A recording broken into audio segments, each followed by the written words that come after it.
ಇದರ ಜೊತೆಗೆ ಮುಖ್ಯಮಂತ್ರಿ ಸಿದ್ದರಾಮಯ್ಯನವರು ಕೆಲವೇ ಹೊತ್ತಿನಲ್ಲಿ ಸುದ್ದಿಗೋಷ್ಠಿಯನ್ನು ಕೂಡ ನಡೆಸ್ತಾರೆ. ಮುಖ್ಯಮಂತ್ರಿ ಸಿದ್ದರಾಮಯ್ಯ ಹಾಗೂ ಉಪಮುಖ್ಯಮಂತ್ರಿ ಡಿ.ಕೆ. ಶಿವಕುಮಾರ್ ಇಬ್ಬರು ಕೂಡ ಜಂಟಿಯಾಗಿ ವಿಧಾನಸೌಧದಲ್ಲಿ ಪತ್ರಿಕಾಗೋಷ್ಠಿಯನ್ನು ಈಗಾಗಲೇ ಉದ್ದೇಶಿಸಿ ಮಾತನಾಡುವವರಿದ್ದಾರೆ.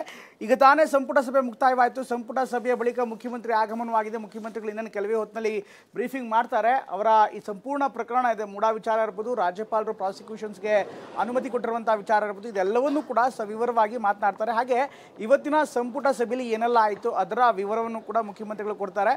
ಜೊತೆಗೆ ಇವತ್ತಿನ ಸುದ್ದಿಗೋಷ್ಠಿ ಇದೆಯಲ್ಲ, ಸಾಮಾನ್ಯವಾದಂಥ ಸುದ್ದಿಗೋಷ್ಠಿ ಖಂಡಿತ ಅಲ್ಲ. ಯಾಕೆಂದರೆ ಕ್ಯಾಬಿನೆಟ್ನೇ ಸಂಪೂರ್ಣ ಹಿರಿಯ ಸಚಿವರು, ಎಲ್ಲ ಸಚಿವರು, ಇನ್ಫ್ಯಾಕ್ಟ್ ಉಪಮುಖ್ಯಮಂತ್ರಿ ಸಮೇತ ಮುಖ್ಯಮಂತ್ರಿ ಜಂಟಿಯಾಗಿ ಪತ್ರಿಕಾಗೋಷ್ಠಿಯನ್ನು ಮಾಡ್ತಿದ್ದಾರೆ. ಎಲ್ಲ ಹಿರಿಯ ಸಚಿವರೆಲ್ಲರೂ ಕೂಡ ಈ ಪತ್ರಿಕಾಗೋಷ್ಠಿಯಲ್ಲಿ ಉಪಸ್ಥಿತರಿದ್ದಾರೆ. ಈಗಾಗಲೇ ಸಂಪೂರ್ಣ ಕಡತವನ್ನು, ಸಂಪೂರ್ಣ ನೋಟವನ್ನು ಈಗಾಗಲೇ ಇಟ್ಕೊಂಡಿದ್ದಾರೆ. ಹಾಗೆ ಆರಂಭದಲ್ಲಿ ಡಿ.ಕೆ. ಶಿವಕುಮಾರ್ ಮಾತನಾಡ್ಬೋದು, ಆ ನಂತರ ಮುಖ್ಯಮಂತ್ರಿಗಳು ಮಾತನಾಡುವಂಥ ನಿಟ್ಟಿನಲ್ಲಿ ಅವರು ಹ್ಯಾಂಡ್ ಓವರ್ ಮಾಡುವಂಥ ಸಾಧ್ಯತೆ ಇರುತ್ತೆ. ಒಟ್ಟಿನಲ್ಲಿ ಎಲ್ಲ ಬೆಳವಣಿಗೆಗಳನ್ನು ಗಮನಿಸ್ತಾ ಇದ್ದರೆ ಇವತ್ತಿನ ಪತ್ರಿಕಾಗೋಷ್ಠಿಯಿಂದ ಈಗಿನ ಪತ್ರಿಕಾಗೋಷ್ಠಿ ಅತ್ಯಂತ ಮಹತ್ವವನ್ನು ಪಡೆದಿದೆ.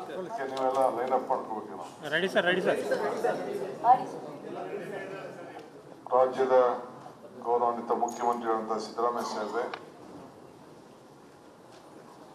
ಈ ಮಾಧ್ಯಮಗೋಷ್ಠಿಯಲ್ಲಿರುವಂಥ ಎಲ್ಲ ನನ್ನ ಸಹೋದ್ಯೋಗಿಗಳೇ, ಮಾಧ್ಯಮ ಸ್ನೇಹಿತರೆ, ಮೊದಲು ಕರ್ನಾಟಕ ರಾಜ್ಯ ತುಂಗಭದ್ರಾ ಅಣೆಕಟ್ಟಿನ ಏನು ಒಂದು 19ನೇ ಗೇಟ್ ಕೊಳದೋಗಿ ಚೈನ್ ಕಟ್ಟಾಗಿ ಸುಮಾರು 35ಕ್ಕೂ ಹೆಚ್ಚು TMC ನಮಗೆ ಈಗ ಲಾಸ್ ಆಗಿದೆ. ಬಹಳ ದೊಡ್ಡ ಆಘಾತ ಆಗಂತ ಒಂದು ಪರಿಸ್ಥಿತಿ ಇತ್ತು. ನಾವೆಲ್ಲ ಗಾಬರಿಯಾಗಿದ್ದು, ಇಡೀ ರಾಜ್ಯ ಮತ್ತು ರೈತರು ಎಲ್ಲರೂ ಕೂಡ ಬಹಳ ದೊಡ್ಡ ಸಮಸ್ಯೆಯನ್ನ ಎದುರಿಸಬೇಕಾದಂತ ಪರಿಸ್ಥಿತಿ ಇತ್ತು. ಆತಂಕದಲ್ಲೂ ಕೂಡ ನಾವೆಲ್ಲ ಇದ್ದವು. ತಕ್ಷಣ ನಮ್ಮ ಅಧಿಕಾರಿಗಳು, ನಮ್ಮ ಸ್ಥಳೀಯ ಮಂತ್ರಿ ಎಲ್ಲ ಕೂಡ ಸ್ಥಳಕ್ಕೆ ಧಾವಿಸಿ ನನಗೂ ಕೂಡ ವಿತಿನ್ 10-15 ನಿಮಿಷದ ಇನ್ಫಾರ್ಮೇಶನ್ ಕೊಟ್ಟು, ನಾವು ಆ ನಿಮಿಷದಿಂದನೇ ಏನೇನು ಮಾಡಬೇಕು ಅಂತೇಳಿ ಕಾರ್ಯಮುಕ್ತನಾದವು. ಅದೃಷ್ಟವಶಾತ್ ಆ ಡಿಸೈನ್ಸ್ ಏನೇನಿತ್ತು ಅದೆಲ್ಲ ದಾಖಲೆ, ಇದು ಸೆಂಟ್ರಲ್ ಗೌರ್ಮೆಂಟು ಬೋರ್ಡ್ ಅವರು ಅದನ್ನ ವಶದಲ್ಲಿ ಇಟ್ಕೊಂಡಿದ್ರು ಕೂಡ ತಕ್ಷಣ ನಮ್ಮ ಹತ್ರ ಎಲ್ಲ ಒಂದು ಸೆಟ್ ಆಫ್ ಡಿಸೈನ್ ಡಾಕ್ಯುಮೆಂಟ್ ಎಲ್ಲ ನಮ್ಮ ಹತ್ರ ಇತ್ತು. ಕೂಡಲೇ ಒಬ್ಬರು ಡಿಸೈನ್ ಇಂಜಿನಿಯರು, ಅದಕ್ಕೆ ಸಂಬಂಧಪಟ್ಟಂತವ್ರು ಕೂಡ ನಮ್ಮ ಕಮಿಟಿಲಿದ್ರು, ಕನ್ನಯ್ಯ ನಾಯ್ಡು ಅಂತ. ಅವ್ರ ಹತ್ರ ಕೂಡ ನಾವು ಸಂಪರ್ಕವನ್ನು ಮಾಡಿದೋ. ತಕ್ಷಣ ರಾತ್ರೋರಾತ್ರಿ ಆ ಡಿಸೈನ್ ಎಲ್ಲ ಕಂಪ್ಲೀಟ್ ಎಲ್ಲ ಕೊಟ್ಟು ಅದನ್ನ ಕೆಲಸ ಮಾಡಲಿಕ್ಕೆ ಗೇಟ್ಗಳನ್ನ ವಾಪಸ್ಸು ರೆಸ್ಟೋರ್ ಯಾವ ರೀತಿ ಮಾಡ್ಬೋದು ಅಂತೇಳಿ ಅವ್ರು ಬಿಟ್ಟು 3 ಕಡೆ, ಒಂದು ಜಿಂದಾಲ್ ಅವ್ರ ಹತ್ರ ಮಾತಾಡಿ ಅವ್ರಿಗೆ ಸಂಬಂಧಪಟ್ಟಂತ ಕಬ್ಬಣ ಮತ್ತು ಅದಕ್ಕೆ ಏನೇನು ಸಹಕಾರ ಕೊಡಬೇಕು ಅಂತೇಳಿ ಹಿಂದೂಸ್ತಾನ್ ಇಂಜಿನಿಯರಿಂಗ್ ಅವರು ಮತ್ತು ನಾರಾಯಣ್ ಇಂಜಿನಿಯರಿಂಗ್ ಅವರು 3 ಜನ ಸೇರಿ ಒಟ್ಟಿಗೆ ಕೆಲಸವನ್ನ ಮಾಡಿದ್ರು. ಕನ್ನಯ್ಯ ನಾಯ್ಡು ಅವರು ಅದಕ್ಕೆ ಏನೇನು ಮಾರ್ಗದರ್ಶನ ಕೊಟ್ಟರು. ಸೊ ನಮ್ಮ ಇಂಜಿನಿಯರ್ಸು, ಟಿ ಬಿ ಬೋರ್ಡ್ ಸಂಬಂಧಪಟ್ಟಂತ ಅಧಿಕಾರಿಗಳು ಎಲ್ಲರೂ ಕೂಡ ಒಟ್ಟಾಗಿ ಇವತ್ತು ಈಗ ನನಗೆ ಒಂದು 15 ನಿಮಿಷದಲ್ಲಿ ಫೈನಲ್ ವಿಡಿಯೋ ಕೂಡ ಕಳಿಸ್ಕೊಟ್ಟು ನನಗೆ ರಿಲೇ ಮಾಡಿ ತೋರಿಸಿದ್ರು. ಸೊ ನೀರು ಸದ್ಯಕ್ಕೆ ಸ್ಟಾಪೇಜ್ ಆಗಿದೆ. ಸೊ ಮುಂದಕ್ಕೆ ಬಹುಶಃ ಅದಕ್ಕೆ ಏನ್ ಬೇಕೋ ಬೇರೆ ಬೇರೆ ಸೇಫ್ಟಿನೆಲ್ಲ ನಮ್ಮ ಮುಂದಕ್ಕೆ ತೆಗೆದುಕೊಂಡು ಹೋಗ್ತೀವಿ. ಆ ಡೇಂಜರ್ ಏನಿತ್ತು, ನೀರು ಹೋಗ್ತಾ ಇದ್ದಿದ್ದು ಅದೆಲ್ಲ ಕೂಡ ಇವತ್ತು ನಿಂತಿದೆ. ಇನ್ಫ್ಲೋ 65,000 ಕ್ಯೂಸೆಕ್ಸ್ ಇದೆ. ಇನ್ಫ್ಲೋ 65,000 TMC ಕ್ಯೂಸೆಕ್ಸ್ ಕೂಡ ಬರ್ತಾ ಇದೆ. ಅದನ್ನೆಲ್ಲ ರಕ್ಷಣೆ ಮಾಡೋಂಥ ವ್ಯವಸ್ಥೆ ಕೂಡ ಇವತ್ತು ಆಗ್ತಾ ಇದೆ.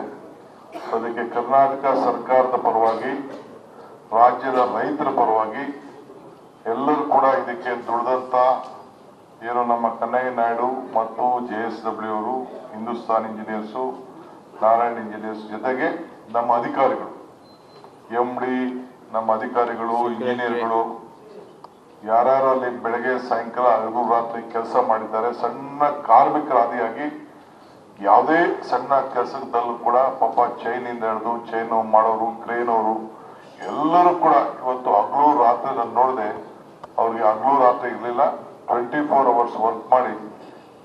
ರೆಸ್ಟೋರ್ ಮಾಡಿ ಒಂದು ರಾಜ್ಯಕ್ಕೆ ಒಂದು ದೊಡ್ಡ ಗೌರವ. ಇಡೀ ದೇಶ ಆಲ್ ಡ್ಯಾಮ್ಸ್ ಇದನ್ನ ನೋಡ್ತಾ ಇತ್ತು, ಏನ್ ಮಾಡ್ತಾರೆ, ಏನ್ ಡಿಸಿಷನ್ ತೆಗೆದುಕೊಳ್ತಾರೆ ಅಂತ.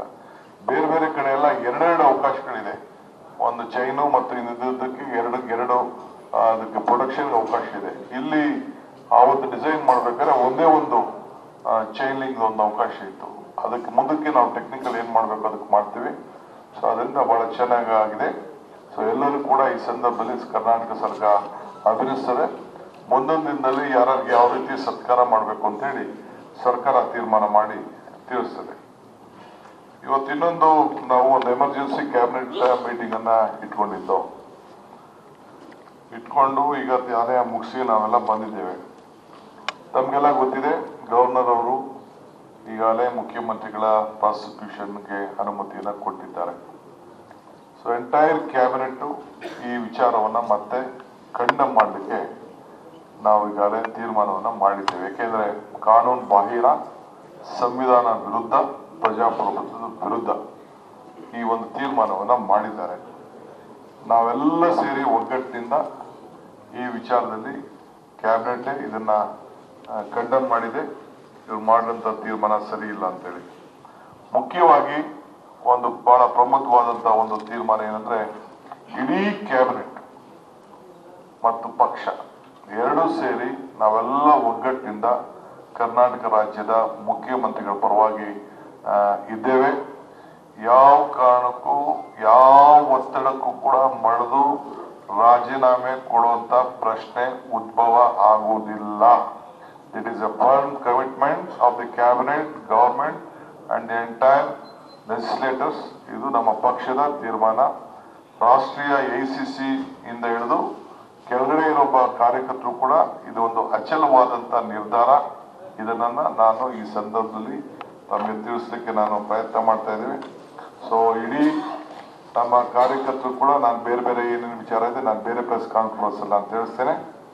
ಇವತ್ತು ನಾವು ಗವರ್ನರ್ ಅವರು ಏನು ತೀರ್ಮಾನ ಮಾಡಿದ್ದಾರೆ, ಏನು ಪ್ರೊಸೀಜರ್ ಇದೆ, ಆ ಪ್ರೊಸೀಜರ್ ಕೂಡ ಪ್ರೋಸೆಸ್ ಕೂಡ ಅವರು ಸರಿಯಾದ ರೀತಿಯಲ್ಲಿ ಸೆಕ್ಷನ್ ಏನ ಯಾವ ರೀತಿ ಪ್ರಿವೆನ್ಷನ್ ಆಫ್ ಕರಪ್ಷನ್ ಆಕ್ಟ್ ಅಲ್ಲಿ ಮಾಡಬೇಕು, ಬೆಳಗ್ಗೆ ಏನು ಕೃಷ್ಣ ಬೈರೇಗೌಡರು ನಿಮ್ಗೆ ಎಕ್ಸ್ಪ್ಲೈನ್ ಮಾಡಿದ್ರು ಅದನ್ನು ಕೂಡ ಅವರು ಫಾಲೋ ಮಾಡಲಿಲ್ಲ.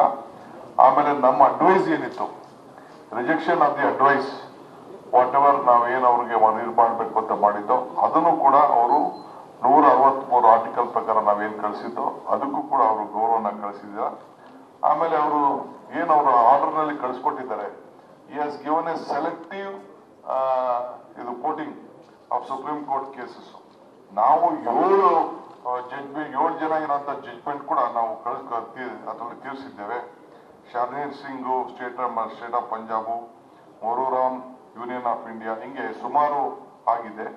ಸೊ ಅಂತವೆಲ್ಲ ನಾವು ತಿಳಿಸಿದ್ದೇವೆ. ಯಾವುದು ಕೂಡ ಅವರು ಗಣನೆಗೆ ತೆಗೆದುಕೊಂಡಿಲ್ಲ, ತಮ್ಮ ಕ್ಯಾಬಿನೆಟ್ ನೋಟ್ ನಲ್ಲಿ ನಾವು ಮಾಡಿಲ್ಲ. ಅದರಿಂದ ನಮ್ಮ ಸೆಂಟ್ರಲ್ ಗವರ್ಮೆಂಟ್ ಉಪಯೋಗಿಸ್ಕೊಂಡು ಗವರ್ನರ್ ಆಫೀಸ್ ಉಪಯೋಗಿಸ್ಕೊಂಡು ಏನಿದೊಂದು ರಾಜಕಾರಣ ನಡೀತಾ ಇದೆ, ಇದಕ್ಕೆ ನಾವು ನಮ್ಮ ಧಿಕ್ಕಾರವನ್ನ ನಾವು ಇಲ್ಲಿ ಹೇಳಲೇಬೇಕಾಗಿದೆ. ಇದನ್ನ ಕಂಡಮ್ ಮಾಡಲೇಬೇಕಾಗಿದೆ. ಇಲ್ಲಿ ಕಾನ್ಸ್ಟಿಟ್ಯೂಷನ್ ಹಿಡಿದಿಟ್ಕೊಂಡು ಇಲ್ಲಿ ನಮ್ಮ ಏನು ಈ ರಾಜ್ಯದ ಒಂದು ಗೌರವಾನ್ವಿತವಾದಂತ ಆ ಸಂಸ್ಥೆ ಇದೆ, ಆ ಸಂಸ್ಥೆಗೆ ಒಂದು ದೊಡ್ಡ ಅಪಮಾನ ಇವತ್ತು ಆಗ್ತಾ ಇದೆ. ಆದ್ರಿಂದ ನಾವು ಸಂಪೂರ್ಣವಾಗಿ ಇದಕ್ಕೆ ನಾವು ನಮ್ಮ ವಿರೋಧವನ್ನ ಮತ್ತು ಖಂಡಮನ್ನ ಮಾಡುವಂತ ವ್ಯವಸ್ಥೆಯನ್ನ ನಾವು ತೀರ್ಮಾನವನ್ನ ಇವತ್ತು ಮಾಡಿದ್ದೇವೆ. ಮತ್ತು ಮುಖ್ಯಮಂತ್ರಿಗಳು ಕೂಡ ಕೆಲವು ವಿಚಾರಗಳನ್ನು ನಿಮ್ಮ ಹತ್ರ ಹಂಚಿಕೊಳ್ತಾರೆ.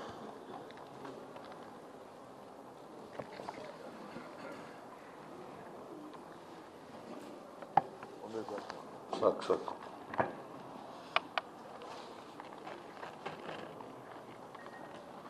ಉಪಮುಖ್ಯಮಂತ್ರಿಗಳು,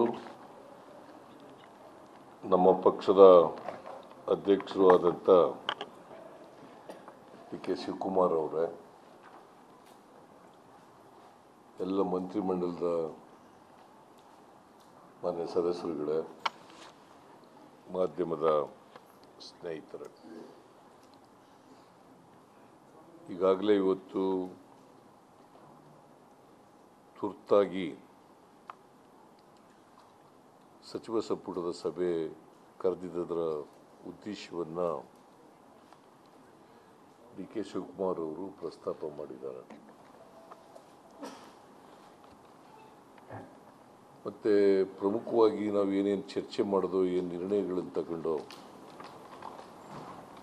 ಅವುಗಳ ಬಗ್ಗೆನೂ ಕೂಡ ಪ್ರಸ್ತಾಪ ಮಾಡಿದ್ದಾರೆ. ನಾನು ಈ ಸಂದರ್ಭದಲ್ಲಿ ಡಿ ಕೆ ಶಿವಕುಮಾರ್ ಅವರಿಗೆ ಮತ್ತು ಇತರ ಎಲ್ಲ ಸಚಿವ ಸಂಪುಟದ ಸಹೋದ್ಯೋಗಿಗಳಿಗೆ ನನ್ನ ಹೃತ್ಪೂರ್ವಕ ಧನ್ಯವಾದಗಳನ್ನು ಸಲ್ಲಿಸಲಿಕ್ಕೆ ಬಯಸ್ತಾ ಇದ್ದೇನೆ. ಕಾರಣ ಯಾಕಪ್ಪ ಅಂತಂದರೆ, ಇಡೀ ಸಚಿವ ಸಂಪುಟ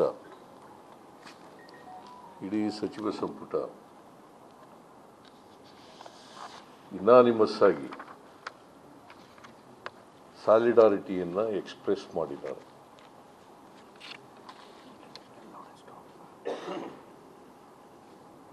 ಪಕ್ಷ ಕೂಡ ಇದನ್ನು ಎಕ್ಸ್ಪ್ರೆಸ್ ಮಾಡಿದೆ.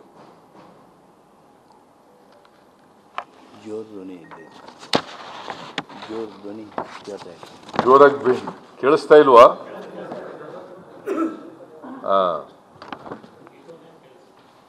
ಕೇಳಿಸ್ತಾ ಇದೆಯಾ? ಮೊದಲು ಕೇಳಿಸ್ತಾ ಇರಲಿಲ್ವಾ? ಓಕೆ.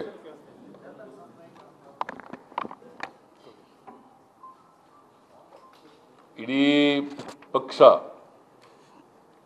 ಕಾರ್ಯಕರ್ತರುಗಳು, ಶಾಸಕರುಗಳು, ಸಚಿವರುಗಳು ಸಾಲಿಡಾರಿಟಿಯನ್ನು ವ್ಯಕ್ತ ಮಾಡಿದ್ದಾರೆ. ಹೈಕಮಾಂಡ್ ಕೂಡ ಸಂಪೂರ್ಣವಾಗಿ ಈ ಸಂದರ್ಭದಲ್ಲಿ ನನ್ನ ಜೊತೆ ಇರ್ತೇವೆ ಅಂತೇಳಿ ದೂರವಾಣಿ ಮೂಲಕ ಮಾತನಾಡಿದ್ದಾರೆ. ಆದ್ದರಿಂದ ಹೈಕಮಾಂಡ್ನವರಿಗೆ ಮತ್ತು ಶಾಸಕ ಮಿತ್ರರಿಗೆ, ಕಾರ್ಯಕರ್ತರಿಗೆ,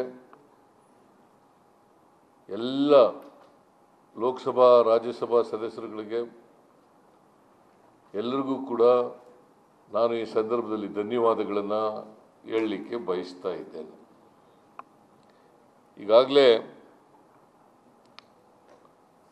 ಡಿ ಕೆ ಶಿವಕುಮಾರ್ ಅವರು ಪ್ರಸ್ತಾಪ ಮಾಡದಂತೆ ರಾಜ್ಯಪಾಲರು ತಗೊಂಡಿರ್ತಕ್ಕಂಥ ತೀರ್ಮಾನ, ನನ್ನನ್ನು ಪ್ರಾಸಿಕ್ಯೂಟ್ ಮಾಡಬೇಕು ಅಂತೇಳಿ ಮೂಡಾ ಪ್ರಕರಣದಲ್ಲಿ ತೆಗೆದುಕೊಂಡಿರ್ತಕ್ಕಂಥ ತೀರ್ಮಾನ, ಅದು ಕಾನೂನು ಬಾಹಿರವಾದ ತೀರ್ಮಾನ, ಅಸಂವಿಧಾನಿಕವಾಗಿರ್ತಕ್ಕಂಥ ತೀರ್ಮಾನ, ಮತ್ತು ಯಾವ ದೃಷ್ಟಿಕೋನದಿಂದಲೂ ಕೂಡ ಅದು ಇಲ್ಲೀಗಲ್ ಆಗಿದೆ ಅಂಥೇಳಿ ಇಡೀ ಸಚಿವ ಸಂಪುಟ ಅದನ್ನು ತೀರ್ಮಾನಿಸಿದೆ. ಅದರಿಂದ ಸಚಿವ ಸಂಪುಟ ಸಂಪೂರ್ಣವಾಗಿ ಅದನ್ನು ಕಂಡೆಮ್ ಮಾಡ್ತದೆ. ಇದಕ್ಕೆ ಯಾವುದೇ ಕಾನೂನಿನ ಬಲ ಇಲ್ಲ, ಸಂವಿಧಾನದ ಬಲ ಇಲ್ಲ ಅಂಥೇಳಿ ತೀರ್ಮಾನವನ್ನು ಮಾಡಿದ್ದಾರೆ. ಇದು ಒಂದನೇ ತೀರ್ಮಾನ. ಎರಡನೇ ತೀರ್ಮಾನ, ರಾಜ್ಯಪಾಲರು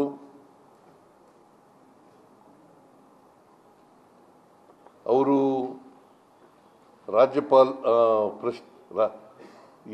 ಈ ದೇಶದ ರಾಷ್ಟ್ರಾಧ್ಯಕ್ಷರ ಪ್ರತಿನಿಧಿಗಳು,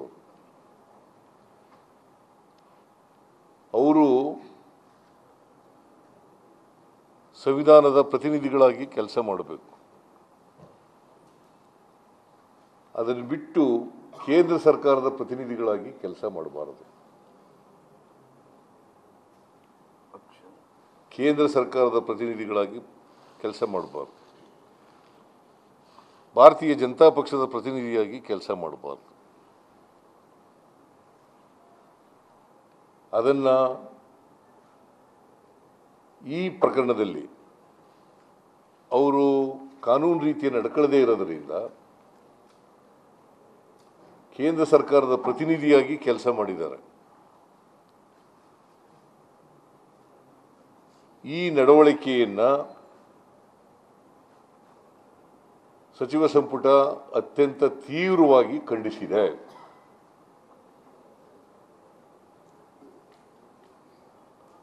ಮೂರನೇದು, ಕೇಂದ್ರ ಸರ್ಕಾರ ಅನಗತ್ಯವಾಗಿ ಜನಗಳ ಆಶೀರ್ವಾದದಿಂದ ರಚನೆಯಾಗಿರ್ತಕ್ಕಂಥ ಕಾಂಗ್ರೆಸ್ ಸರ್ಕಾರವನ್ನು ಅಸ್ಥಿರಗೊಳಿಸಲಿಕ್ಕೆ ರಾಜ್ಯಪಾಲರನ್ನು ಬಳಸ್ಕೊಳ್ತಾ ಇದ್ದಾರೆ. ರಾಜ್ಯಪಾಲರು ಅವರ ಕೈಗೊಂಬೆಗಳಾಗಿ ಕೆಲಸ ಮಾಡ್ತಾ ಇದ್ದಾರೆ.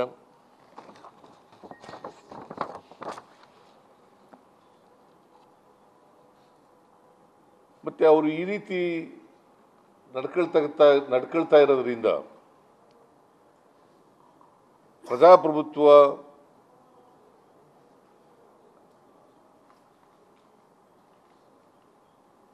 ಮೂಲಭೂತ ತತ್ವಕ್ಕೆ ಅಪಾಯ ಆಗ್ತದೆ.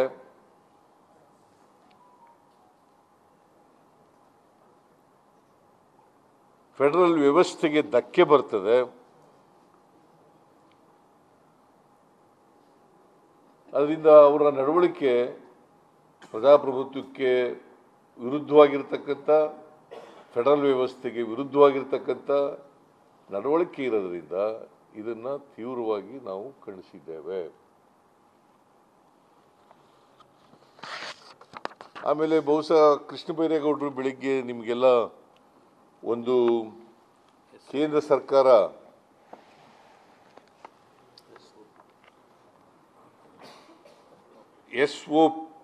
SOP standard of operating procedures standard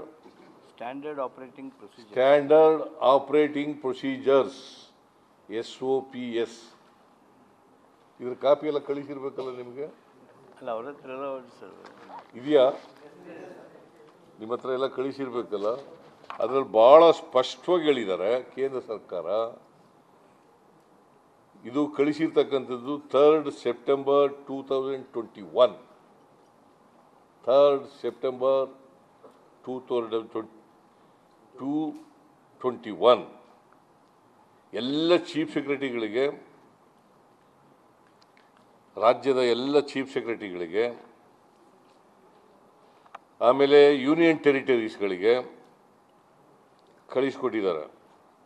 subject ಏನಪ್ಪ ಅಂತಂದರೆ standard operating procedures for processing of cases under section 17A of the prevention of corruption act 1988 ಅಂತ ಇದನ್ನು ಕಳಿಸ್ಬಿಟ್ಟಿದ್ದಾರೆ. ಇದೆಲ್ಲ ನಿಮಗೆ ಕಾಪಿಗಳೆಲ್ಲ ಸಿಕ್ಕಿದ್ದಾವೆ. ದಯಮಾಡಿ ಇದನ್ನು ತಾವೆಲ್ಲರೂ ಕೂಡ ಒಂದು ಸಾರಿ ನೋಡಬೇಕು ಅಂತೇಳಿ ನಿಮ್ಮಲ್ಲಿ ಮನವಿಯನ್ನು ಮಾಡಲಿಕ್ಕೆ ಬಯಸ್ತಾ ಇದ್ದೇನೆ. ಸೊ ಇದನ್ನು ನೋಡಿದಾಗ ನೀವು ಭಾಳ ಸ್ಪಷ್ಟವಾಗಿ ಗೊತ್ತಾಗುತ್ತೆ, ರಾಜ್ಯಪಾಲರು ಕಾನೂನುಬಾಹಿರವಾಗಿ ಇಲ್ಲೀಗಲ್ ಆಗಿ ಸ್ಯಾಂಕ್ಷನ್ ಕೊಟ್ಟಿರ್ತಕ್ಕಂಥದ್ದು ಇಲ್ಲೀಗಲ್ ಅಂತಕ್ಕಂಥದ್ದು ಭಾಳ ಸ್ಪಷ್ಟವಾಗಿ ಗೊತ್ತಾಗುತ್ತೆ. ಸೊ ಅದರಿಂದ ಇವ್ರಿಗೆ ಜುರಿಸ್ಟಿಕ್ಷನೇ ಇಲ್ಲ, ನಂಬರ್ 1. ನಂಬರ್ 2, ಅವರು ಸ್ಯಾಂಕ್ಷನ್ ಕೊಟ್ಟಿರೋದು ಕೂಡ totally against the constitution, totally illegal. not followed the procedures. Not followed the procedures. It is mandatory on the part of the governor. So ಇದನ್ನು ಕೂಡ ಈ ಸಂದರ್ಭದಲ್ಲಿ ಹೇಳಲಿಕ್ಕೆ ಬಯಸ್ತಾ ಇದ್ದೇನೆ. ಬಹುಶಃ ಇಷ್ಟು ತೀರ್ಮಾನಗಳನ್ನು ನಾವು ಕ್ಯಾಬಿನೆಟ್ನಲ್ಲಿ ತೀರ್ಮಾನ ಮಾಡಿದ್ದೀವಿ.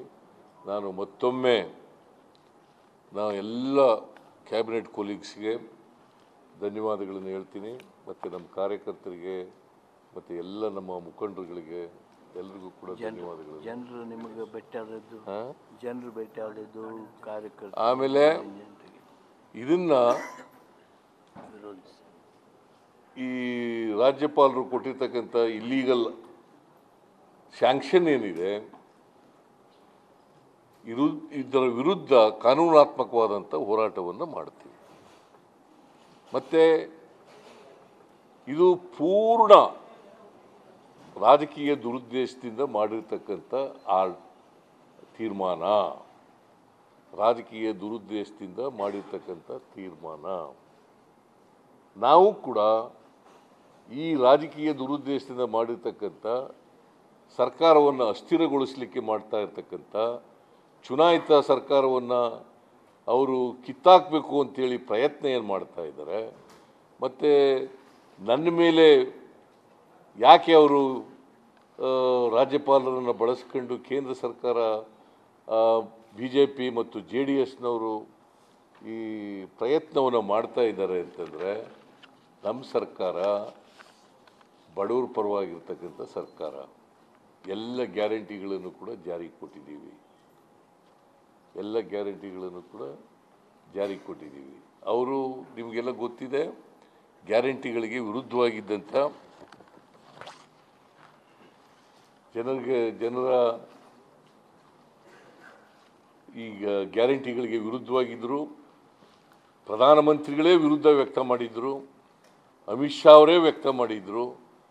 ನಾವು ನುಡಿದಂತೆ ನಡೆದಿದ್ದೇವೆ, ಬಡವರ ಪರವಾಗಿ ಕೆಲಸ ಮಾಡ್ತಾ ಇದ್ದೇವೆ, ಬಡವರಿಗೆ ಶಕ್ತಿ ಕೊಡ್ತಕ್ಕಂಥ ಕೆಲಸ ಮಾಡ್ತಾ ಇದ್ದೇವೆ. ಭಾರತೀಯ ಜನತಾ ಪಕ್ಷ ಮತ್ತು JDS ಇವೆರಡೂ ಕೂಡ ಬಡವರಿಗೆ ವಿರುದ್ಧವಾಗಿರ್ತಕ್ಕಂಥ ಪಕ್ಷಗಳು. ಆದ್ದರಿಂದ ಅವರೇನು ಈಗ ನನ್ನನ್ನು ರಾಜಕೀಯವಾಗಿ ತೇಜೋವಧೆ ಮಾಡಬೇಕು ಅಂತ ಪ್ರಯತ್ನ ಮಾಡ್ತಾ ಇದ್ದಾರೆ, ಇದು ಸಾಧ್ಯ ಇಲ್ಲ. ಈ ಪ್ರಯತ್ನ ಯಶಸ್ವಿ ಆಗಲ್ಲ.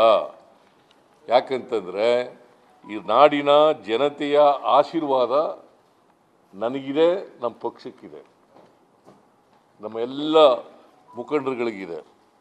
ಅದರಿಂದ ಅವರು ಏನು ಈ ಕುಟಿಲ ಪ್ರಯತ್ನವನ್ನು ಮಾಡ್ತಾ ಇದ್ದಾರೆ, ಚುನಾಯಿತ ಸರ್ಕಾರವನ್ನು ಅಸ್ಥಿರಗೊಳಿಸಬೇಕು ಅಂತ ಪ್ರಯತ್ನ ಮಾಡ್ತಾ ಇದ್ದಾರೆ, ಇದು ಅವರ ಭ್ರಮೆ ಅಂತಕ್ಕಂಥ ಮಾತುಗಳನ್ನು ಹೇಳಲಿಕ್ಕೆ ಬಯಸ್ತಾ ಇದ್ದಾನೆ. ನಮ್ಮ ಸರ್ಕಾರ 7 ಕೋಟಿ ಕನ್ನಡಿಗರ ಆಶೀರ್ವಾದದಿಂದ ನಾವು ಅಧಿಕಾರಕ್ಕೆ ಬಂದಿರತಕ್ಕಂಥದ್ದು. 7 ಕೋಟಿ 135 ಪ್ಲಸ್ 1 ಸ್ಥಾನವನ್ನು ನಾವು ಗೆದ್ದಿದ್ದೇವೆ. ಇದು ಅವ್ರಿಗೆ ಸಹಿಸಲಿಕ್ಕೆ ಸಾಧ್ಯ ಆಗ್ತಾ ಇಲ್ಲ.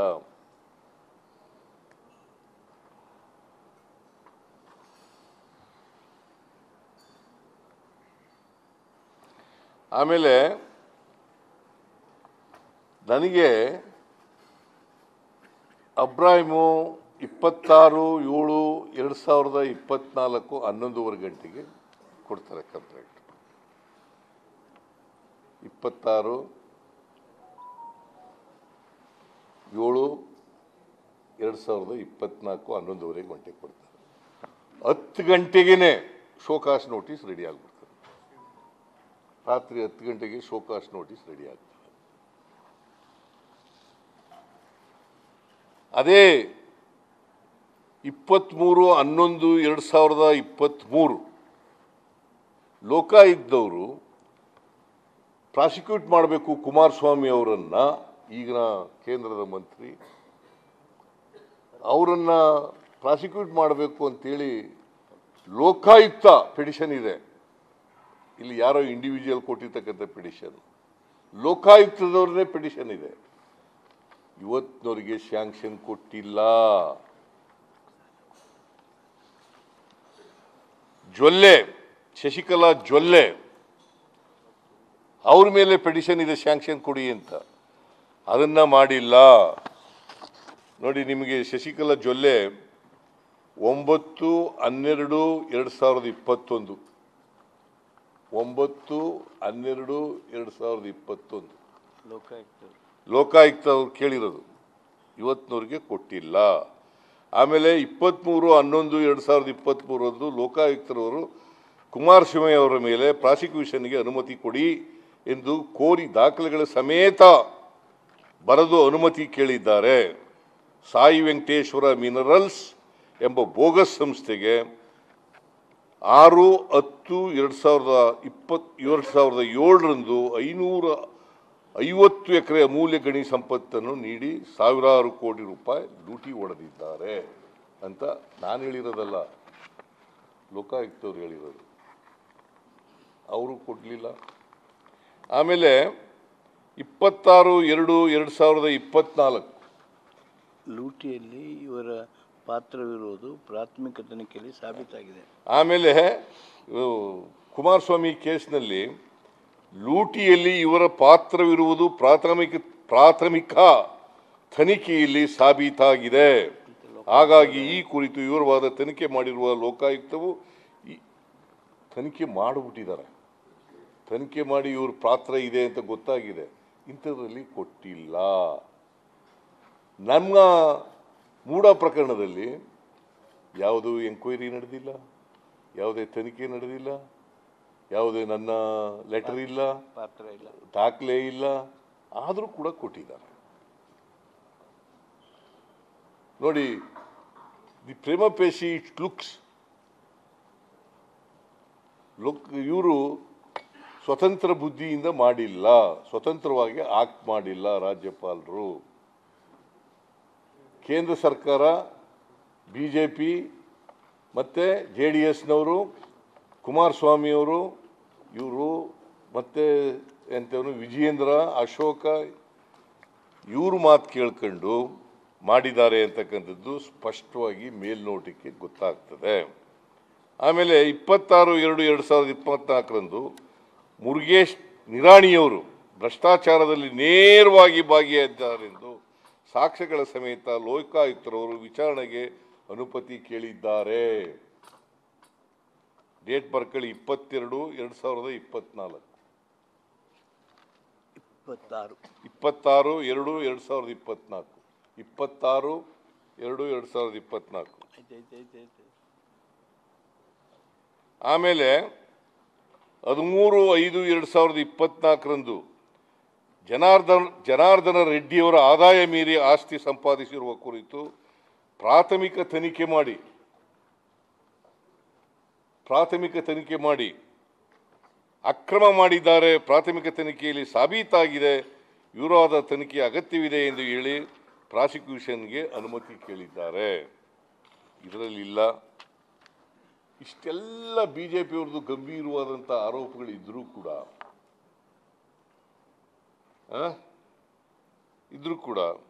ರಾಜ್ಯಪಾಲರು ಇದುವರೆಗೆ ಪ್ರಾಸಿಕ್ಯೂಷನ್ಗೆ ಅನುಮತಿಯನ್ನು ಕೊಟ್ಟಿಲ್ಲ. ನನ್ನ ಕೇಸ್ನಲ್ಲಿ ಬಹಳ ಆತುರಾತುರವಾಗಿ ಕೊಟ್ಬಿಟ್ಟಿದ್ದಾರೆ. ನಮ್ಮದು ತನಿಖೆ ಪ್ರಿಲಿಮಿನರಿ ತನಿಖೆ ಇನ್ವೆಸ್ಟಿಗೇಷನು ಆಗಿಲ್ಲ, ಏನೂ ಆಗಿಲ್ಲ, ಯಾವುದೇ ರಿಪೋರ್ಟ್ ಇಲ್ಲ, ಯಾವುದೇ ಎಂಕ್ವೈರಿ ಇಲ್ಲ, ನನ್ನ ಪಾತ್ರ ಇಲ್ಲ, ನನ್ನ ಲೆಟರ್ ಇಲ್ಲ, ನನ್ನ ಸೈನ್ ಇಲ್ಲ, ನಾನು ತೀರ್ಮಾನ ಮಾಡಿರ್ತಕ್ಕಂಥದ್ದು ಯಾವುದೂ ಇಲ್ಲ ಅಂಥದ್ರಲ್ಲೂ ಮಾಡಿದ್ದಾರೆ.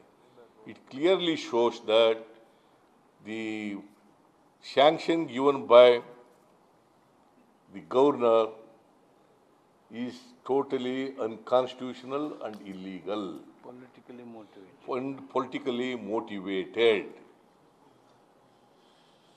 and he acted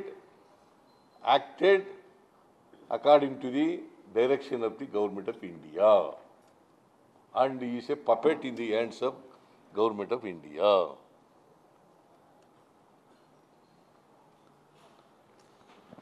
So ಇಷ್ಟನ್ನ ನಿಮ್ಮ ಮುಂದೆ ತಿಳಿಸ್ಲಿಕ್ಕೆ ಬಯಸ್ತಾ ಇದ್ದೇನೆ. ಯಾಕಂತಂದರೆ ಇದು ಈ ರಾಜ್ಯದ ಜನರಿಗೆ ಗೊತ್ತಾಗಬೇಕು. ಈ ರಾಜ್ಯದ ಸರ್ಕಾರವನ್ನು ತಂದಿರ್ತಕ್ಕಂಥವರು ರಾಜ್ಯದ 7 ಕೋಟಿ ಜನ, ಅವ್ರಿಗೆ ಗೊತ್ತಾಗಬೇಕು ಅಂತೇಳಿ ನಿಮ್ಮ ಮೂಲಕ ತಿಳಿಸ್ತಕ್ಕಂಥ ಪ್ರಯತ್ನವನ್ನು ಮಾಡಿದ್ದೀವಿ. ಅದಕ್ಕೋಸ್ಕರ ಕ್ಯಾಬಿನೆಟ್ಟು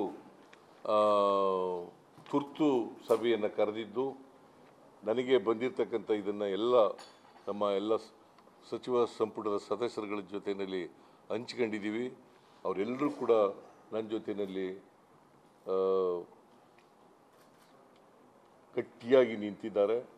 ಅವರಿಗೆ ಮತ್ತೊಮ್ಮೆ ನಾನು ಧನ್ಯವಾದಗಳನ್ನು ಹೇಳಲಿಕ್ಕೆ ಬಯಸ್ತೇನೆ. ಪ್ರದೀಪ್ ಕುಮಾರ್ ಅನ್ನೋರು JDSನ ಲೀಗಲ್ ಸೆಲ್ನ ಅಧ್ಯಕ್ಷರು. ಪ್ರದೀಪ್ ಕುಮಾರ್ ಅವರು ಪೆಟಿಷನ್ ಕೊಟ್ಟಿದ್ದಾರೆ ಅಂತ ಹೇಳಿದ್ದಾರೆ. Pradeep Kumar is A president of the legal cell of the JDS.